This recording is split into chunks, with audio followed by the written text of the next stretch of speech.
আচ্ছা পল্লবী, ফার্স্ট প্রশ্নের অ্যান্সারটা তুমি দেবে। আর তুমি যদি না পারো তাহলে অঙ্কিতা বলবে, ঠিক আছে? অঙ্কিতা, তুমি পারবে তো? না, আমি বলবো না।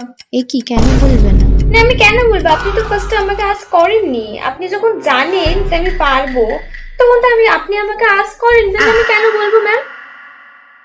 না, এখন আমি আর বলবো না, কারণ আমি এখন মেন্টালি প্রিপেয়ার নই। মানে তখন আমি মেন্টালি প্রিপেয়ার ছিলাম, আমি এক্সপেক্ট করেছিলাম যে আপনি আমাকে আস্ক করবেন, বাট আপনি সেটা করেননি ম্যাম।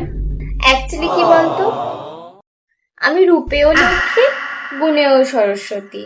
সো দ্যাটস ওয়াই কেউ আমাকে বিট করতে পারবে না। এই অঙ্কিতা, বলছি তুই এই ম্যাথটা পেরেছিস, আমরা না কেউ পারিনি রে। আই মিন, তোরা ভাবলি কি করে যে আমি পারবো না? মানে আমি পারবো না, দিস পসিবল? এই বলছি, তো স্কুলের প্রজেক্টটা কমপ্লিট হয়ে গেছে রে? ওইসব প্রজেক্ট আমার মোটামুটি 1 বছর আগে থেকে হয়ে যায়, মানে যবে স্কুলে দেবে তার 1 বছর আগে থেকে হয়ে যায়। সো ওগুলো না আমি অত প্রেশার নিই না। শোন না সঞ্চিতা, তোকে আমি 50 টাকা দেবো, তুই আমাকে প্রজেক্ট একটু করে দিস, ঠিক আছে? 100 টাকা দেবো যা, ঠিক আছে? আমার প্রজেক্টটা যেন হয়ে যায়, হ্যাঁ?